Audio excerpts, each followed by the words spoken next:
Hello friends, स्वागत है polity की 500 बेस्ट एमसीक्यू सीरीज़ में। यहाँ पे हम पॉलिटी अथवा कॉन्स्टिट्यूशन के 500 महत्वपूर्ण प्रश्नों को डिस्कस कर रहे हैं एमसीक्यूज़ के फॉर्म में। ये सारे क्वेश्चंस उन सभी परीक्षाओं के लिए महत्वपूर्ण है जहाँ पे एमसीक्यूज़ के फॉर्म में पॉलिटी अथवा कॉन्स्टिट्यूशन से प्रश्न पूछे जाते हैं।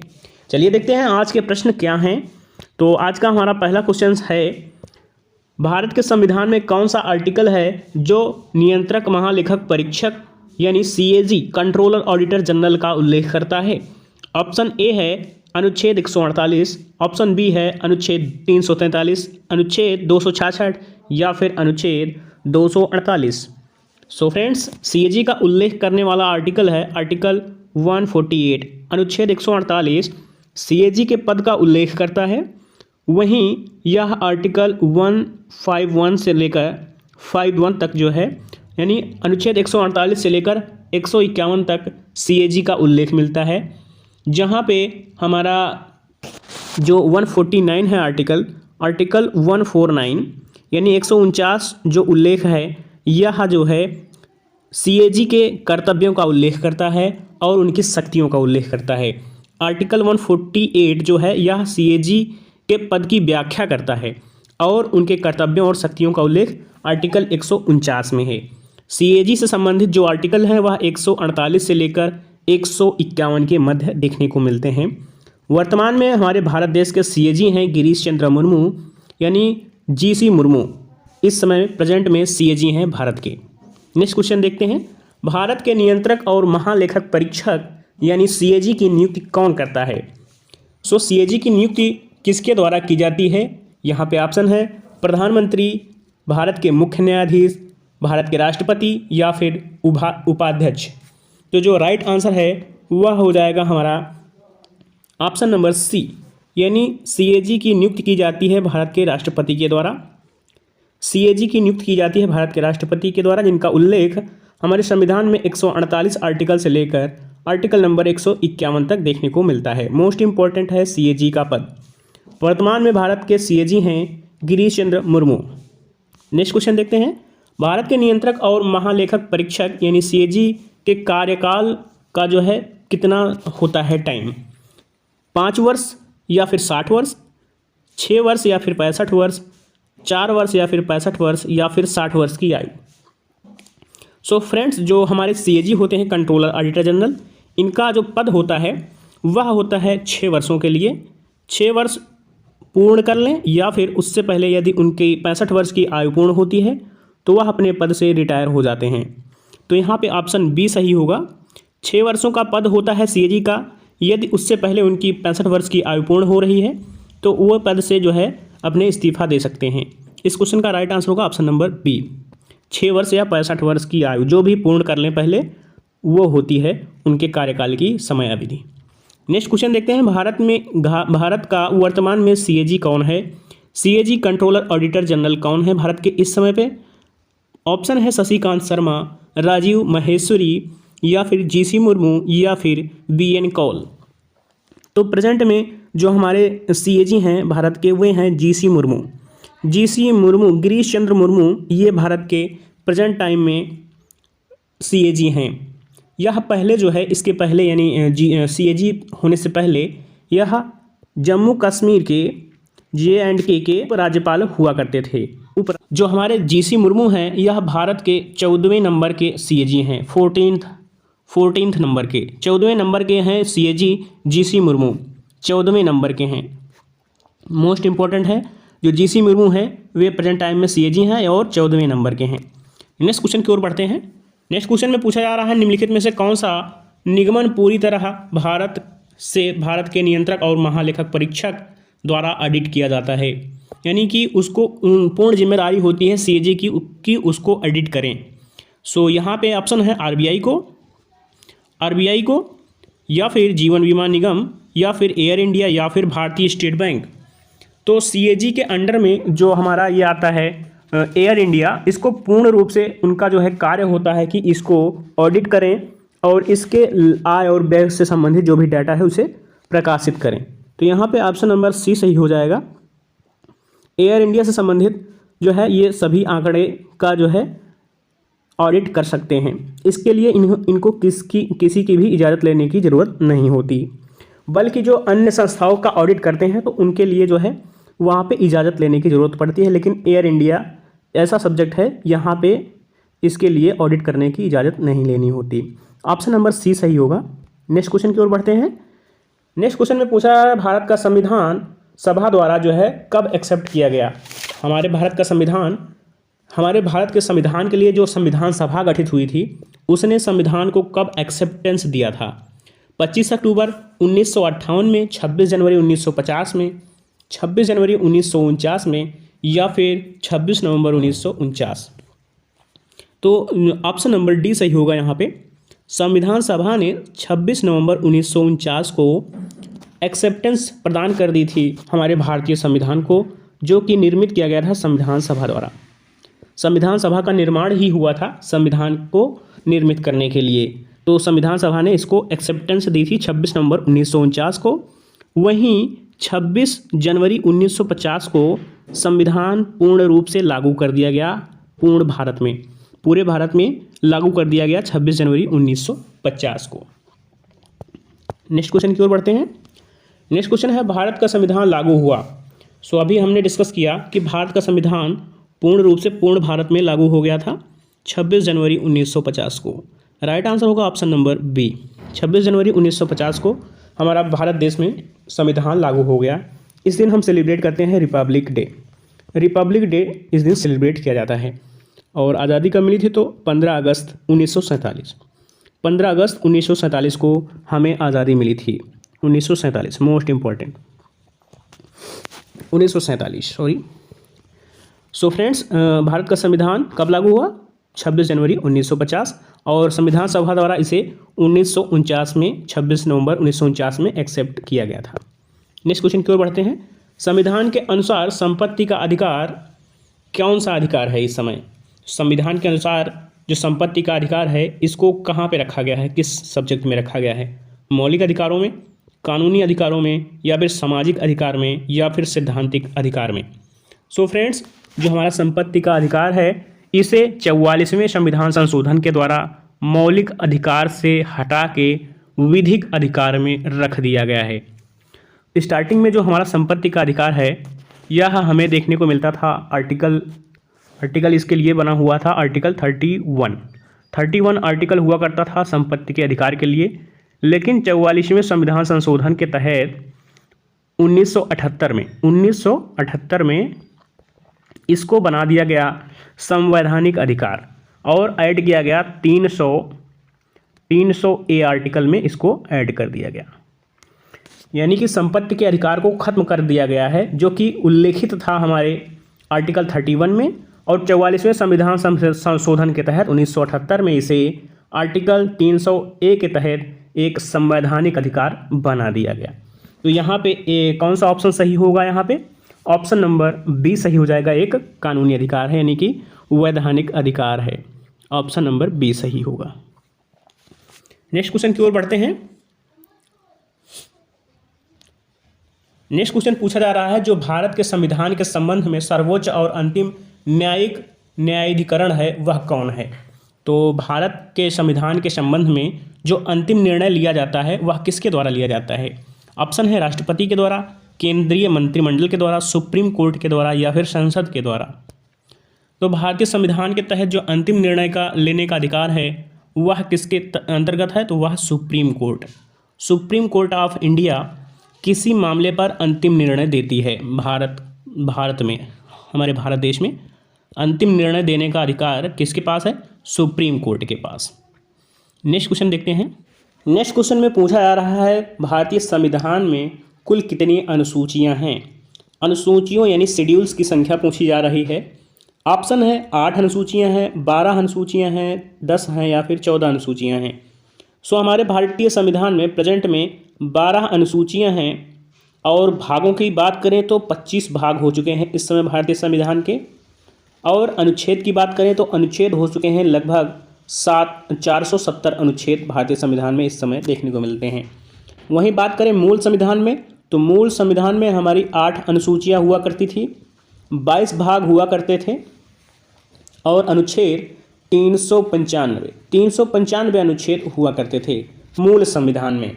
और आज का परिदृश्य है 12 अनुसूचियाँ, 25 भाग और 470 अनुच्छेद। तो मूल भाग और आज के प्रेजेंट टाइम में इतना डिफरेंस देखने को मिलता है, लेकिन अभी भी हम भागों की संख्या 22 ही पढ़ते हैं, मोस्ट इंपॉर्टेंट क्वेश्चन, और अनुच्छेदों की संख्या 395 ही पढ़ते हैं। चलिए देखते हैं नेक्स्ट क्वेश्चन। नेक्स्ट क्वेश्चन है भारतीय संविधान का भाग 4 किससे संबंध रखता है? मौलिक अधिकारों से, नागरिकता से, राज्य के नीति निर्देशक सिद्धांतों से, या फिर संघ की कार्यकारिणी से। तो हमारे भारतीय संविधान का जो भाग 4 है वह संबंध किससे रखता है? तो वह संबंध रखता है ऑप्शन नंबर का, यानी राज्य के नीति निर्देशक सिद्धांतों से संबंध रखता है हमारा भाग 4। भाग 4 में कहाँ से कहाँ तक अनुच्छेदों का उल्लेख मिलता है? तो अनुच्छेद 36 से लेकर 51 तक हमें देखने को मिलता है भाग 4। अनुच्छेद 36 से 51 तक देखने को मिलता है भाग 4, जिसमें राज्य के नीति निर्देशक सिद्धांतों का उल्लेख है। वहीं 51 के का में जो मोस्ट इंपॉर्टेंट है, 51 के का में हमें देखने को मिलता है मौलिक कर्तव्य, जिनका उल्लेख जो है हमारे रूस के संविधान से लिया गया है। तो ये थे राज्य के नीति निर्देशक सिद्धांतों में ही गांधी जी के विचारधाराओं को शामिल किया गया है। मोस्ट इंपॉर्टेंट है, गांधी जी की विचारधाराओं को कहाँ शामिल किया गया है? तो संविधान के राज्य के नीति निर्देशक सिद्धांत जो हैं वहीं पे शामिल किया गया है गांधी जी के विचारधाराओं को। इस क्वेश्चन से इतनी जानकारी मिलती है। देखते हैं नेक्स्ट क्वेश्चन। नेक्स्ट क्वेश्चन में पूछा जा रहा है लोकसभा अध्यक्ष किसको अपना इस्तीफा देते हैं? लोकसभा अध्यक्ष जो होते हैं अपना इस्तीफा किसको सौंप सकते हैं? राष्ट्रपति को, भारत के मुख्य न्यायाधीश को, प्रधानमंत्री को देते हैं, या फिर लोकसभा उपाध्यक्ष को देते हैं? सो लोकसभा के स्पीकर जो होते हैं, अध्यक्ष जो होते हैं, वो अपना इस्तीफा देते हैं लोकसभा के उपाध्यक्ष को। लोकसभा के उपाध्यक्ष को अपना इस्तीफा देते हैं लोकसभा अध्यक्ष, और लोकसभा उपाध्यक्ष अपना जो इस्तीफा देते हैं वह देते हैं लोकसभा अध्यक्ष को। मतलब एक दूसरे को ही ये अपना इस्तीफा दे सकते हैं। लोकसभा अध्यक्ष और उपाध्यक्ष का उल्लेख हमें भारतीय संविधान के अनुच्छेद 93 में देखने को मिलता है। 93 आर्टिकल में देखने को मिलता है अध्यक्ष और उपाध्यक्ष का पद। इस समय जो हमारे लोकसभा स्पीकर हैं वो हैं ओम बिरला हैं इस समय भारतीय लोकसभा के उपाध्यक्ष के रूप में, और ये जो है कोटा से सांसद हैं, राजस्थान कोटा से सांसद हैं। ये जो पद है हमारा, ये जो पद है लोकसभा अध्यक्ष का, इसको गठित किया गया था 15 मई 1952 में गठित किया गया था। मोस्ट इंपॉर्टेंट है। फिलहाल जो लोकसभा के अध्यक्ष हैं अपना जो है इस्तीफा देते हैं लोकसभा के उपाध्यक्ष को। नेक्स्ट क्वेश्चन की ओर बढ़ते हैं। नेक्स्ट क्वेश्चन में पूछा जा रहा है भारत के राष्ट्रपति के रूप में नीलम संजीव रेड्डी महत्वपूर्ण नाम है। इनसे बहुत सारे क्वेश्चंस निकल के आते हैं सामने। उनकी जो अवधि है वह कितने दिनों तक रही, मतलब कब से लेकर कब तक? तो राष्ट्रपति के रूप में नीलम संजीव रेड्डी का पद कब से कब तक था, ये पूछा जा रहा है इस क्वेश्चन में। तो यहाँ पे जो ऑप्शन है आपके वो है 1962 से 1976, 1967 से 1969, या फिर 77 से 82। ऑप्शन नंबर सी सही होगा यहाँ पे।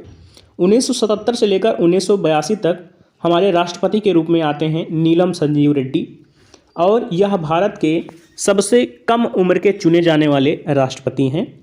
यानी सबसे कम उम्र में राष्ट्रपति बनने वाले हमारे नीलम संजीव रेड्डी आते हैं। तो इनकी आयु कितनी थी राष्ट्रपति बनने के समय? तो ये थे 64 ईयर, यानी 64 वर्ष की आयु में इन्होंने राष्ट्रपति पद को ग्रहण किया था। इनका जो कार्यकाल है 77 से 82 तक था। ये भारत के किस नंबर के राष्ट्रपति थे? तो 6वें नंबर के थे, 6th नंबर थे। 6वें नंबर के राष्ट्रपति नीलम संजीव रेड्डी, जो कि सबसे कम उम्र में राष्ट्रपति बनने वाले भारत के थे। इनका कार्यकाल 1977 से 82 तक था। सबसे कम उम्र में राष्ट्रपति बनने वाले राष्ट्रपति बनने वाले नीलम संजीव रेड्डी थे। यह क्वेश्चन अभी हाल ही में आरआरबी एनटीपीसी परीक्षा में पूछा जा चुका है। नेक्स्ट क्वेश्चन है निम्नलिखित में से कौन सा भारत के राष्ट्रपति को अपना इस्तीफा नहीं देता है? यहाँ पे ऑप्शन है भारत के महान्यायवादी, राज्यपाल, या फिर भारत के नियंत्रक और महालेखक परीक्षक, या फिर लोकसभा अध्यक्ष। सो यहाँ पे जो हमारे महान्यायवादी हैं ये अपना इस्तीफ़ा राष्ट्रपति को देते हैं। राज्यों के राज्यपाल जो है अपना इस्तीफ़ा राष्ट्रपति को देते हैं। भारत के नियंत्रक और महालेखक परीक्षक जो है अपना इस्तीफ़ा राष्ट्रपति को देते हैं। लोकसभा अध्यक्ष जो हैं यह अपना इस्तीफ़ा देते हैं लोकसभा के उपाध्यक्ष को। तो यहाँ पे ऑप्शन नंबर डी सही होगा, आपका डी सही हो जाएगा, क्योंकि राष्ट्रपति CAG की नियुक्त करता है, नहीं CAG की नियुक्त करता है, और भारत के महान्यायवादी जो होते हैं उनकी नियुक्त करता है। राज्यों के राज्यपाल जो होते हैं उनकी नियुक्ति हमारे राष्ट्रपति के द्वारा होती है, और महालेखा नियंत्रण इनकी मतलब CAG की नियुक्ति इन्हीं के द्वारा होती है, राष्ट्रपति के द्वारा।